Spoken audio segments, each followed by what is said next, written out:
Everyone, welcome back to my channel. তো দেখতে দেখতে 2024 শেষ হতে চললো। মনেই হচ্ছে না কত তাড়াতাড়ি বছরটা কেটে গেল, তাই না? আর দিনটা ছিল 25শে ডিসেম্বর। আর সামনে যেহেতু আমাদের এক্সাম, তাই কোনো প্ল্যানিংই ছিল না কোথাও ঘুরতে যাওয়ার। কিন্তু 25শে ডিসেম্বর, তাই ভাবলাম কোথাও থেকে তো একটু ঘুরে আসাই যায়।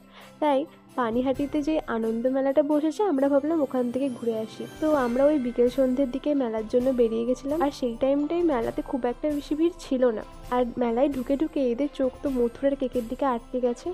বলতে গেলে আমিও কোনোদিন মথুরার কেক ট্রাই করিনি, তাই ভাবলাম আজকে খাওয়াই যাক। আর তারপর আমরা চলে গেছিলাম বেলুন ফাটাতে। যদিও আমি একটাও ফাটাতে পারিনি, কিন্তু শেষমেশ আমরা বেলুন ফাটিয়ে একটা ঝুড়ি জিতেছিলাম। আর তারপর আমরা চলে গেছিলাম ঘুগনি খেতে। আর তারপর একটু চারপাশটা ঘুরে এই জায়গাটা এসেই আমার প্রত্যেকবার মনটা আটকে যায়। কি আর করব বলো। আর তোমাদের সকলকে জানাই মেরি ক্রিসমাস। দেখা হচ্ছে নেক্সট মিনি ব্লগে। বাই।